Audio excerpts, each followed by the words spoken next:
ఏపీలో కూటమి ప్రభుత్వం తల్లికి వందనం పథకం హామీ అమలుతో విద్యార్థుల తల్లిదండ్రుల్లో ఆనందం వ్యక్తమవుతోంది. అనంతపురం జిల్లాలో 5 పిల్లలు ఉన్న 2 తల్లులకు 65,000 రూపాయలు జమ కావడంతో ఆ కుటుంబాలు హర్షం వ్యక్తం చేస్తున్నాయి. అంకంపల్లిలో గంగమ్మ, ఓబులేసు దంపతులకు 6 సంతానం ఉండగా 5కి తల్లికి వందనం పథకం వర్తించింది. దీంతో వారి ఆనందానికి అవధులు లేకుండా పోయాయి. కుటుంబంలో ఎంతమంది ఉంటే అంతమందికి తల్లికి వందనం పథకం వర్తించడంతో ఆ దంపతులు హర్షం వ్యక్తం చేస్తున్నారు.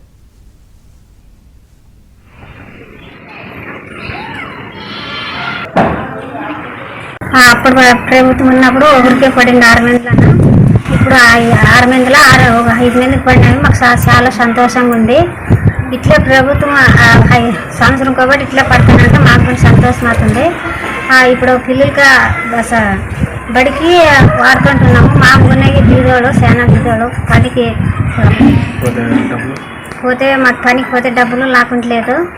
ఇప్పుడు మా పిల్లలు దుడ్లు మా పిల్లలకి బడికే స్కూల్కే అవకాశం వాడుకుంటున్నాము. మామూలుగా ఏం వాడుకోము. పిల్లలకి చదువుకి అంతా ఉపయోగం చేస్తున్నాము.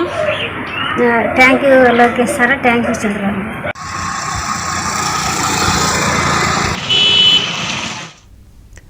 ఇక విడపలకల్లు మండలం మాలాపురానికి గ్రామానికి చెందిన రత్నమ్మ, రామాంజనేయుల దంపతులకు కూడా 6 సంతానం ఉన్నారు. వీరిలో 5కి తల్లికి వందనం పథకం వర్తించడంతో రత్నమ్మ ఖాతాలో 65,000 రూపాయలు జమ అయ్యాయి. దీంతో ఆ కుటుంబం సంతోషం వ్యక్తం చేసింది.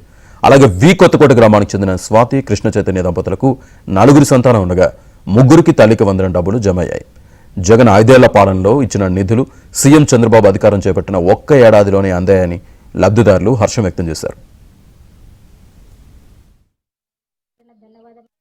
ఆడపిల్లలు మాకు సంతానం కలిగినది.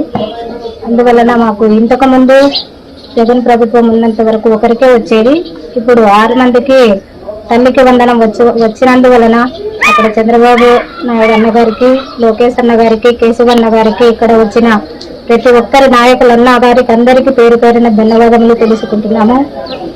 ఇంకా మాకు చదివించడానికి చాలా కష్టంగా ఉంది. కష్టకాలంలో మాకు చంద్రబాబు అన్న ఈ 6 మందికి తల్లికి వందనం వేసినందువలన కృతజ్ఞతలు తెలుపుకుంటున్నాము.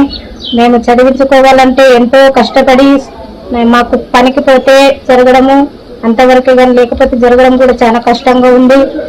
మా మీద దయ ఉంచి ఈ ప్రభుత్వము మాకు ఈ తల్లికి వందనం దయచేసినందుకు కొరకు అందరికీ ధన్యవాదములు తెలుపుకుంటూ ఇచ్చిన నాయకులందరికీ కూడా కృతజ్ఞతలు తెలుపుతున్నాము.